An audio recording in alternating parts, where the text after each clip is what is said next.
Hi, I'm Doug Dubach, owner of Dr.d.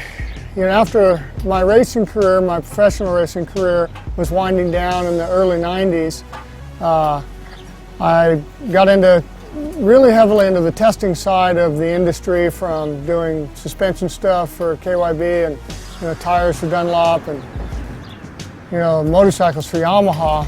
I came upon a time that I was really eager to do a little more with the four-stroke exhaust.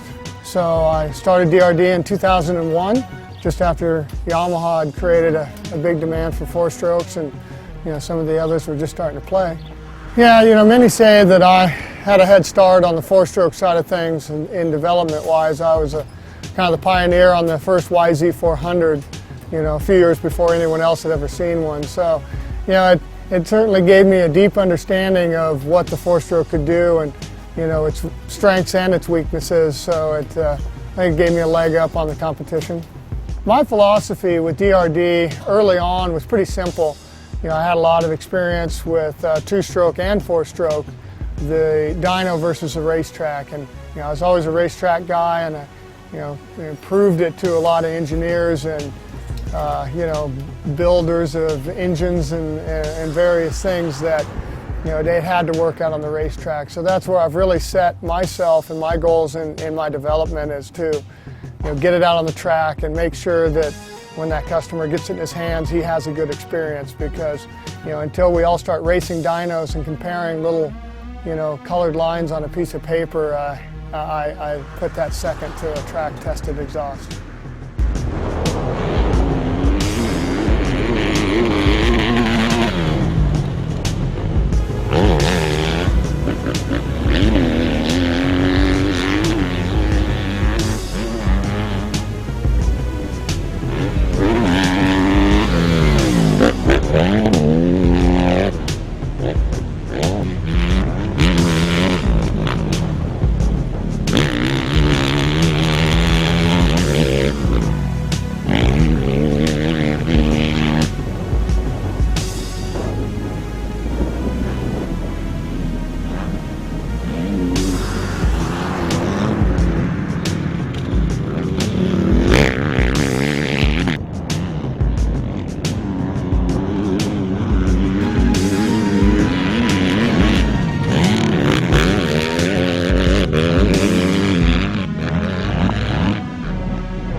Well, where I think having me as a hands-on engineer and test guy over some of my competitors is you have a truly trained professional out there making some of these decisions. You're not just grabbing someone that's available that day, and you might get one opinion one day, one opinion a different day, and so and I'm not the only guy. We've got some other testing guys in our staff that because it's good to have a range, but I do ride every pipe, I develop every pipe because I want my stamp of approval on it if my name's going to be on it. Yeah, many people ask if we only make exhaust and we only build Yamaha stuff, because I've been such a synonymous test rider and development guy for Yamaha, but we have many products. We were the pioneers with the hot start. We moved it from the carburetor to the handlebar with a cable, before all the OEMs were doing that. Radiator lowering kits, that's something that I saw through the race team, how much time these guys spent welding, lowering radiators, and you had to have a skilled technician and a lot of hours on your side to lower a radiator. So that's been a home run product for us. Hour meters, they've existed everywhere, but we seem to be the people that brought them to the forefront in motocross anyway. Just all the other various things we make, end caps so you can convert a stock pipe to a spark arrested pipe. We have all the graphics and things of that nature, and other wet sump kits and trinkety things. So thanks again for stopping in, and it's a great day out here testing, and it's always good to kind of chat about what you do and what you're passionate about. So always come and check us out, DubachRacing.com, and hopefully we'll see you at the races.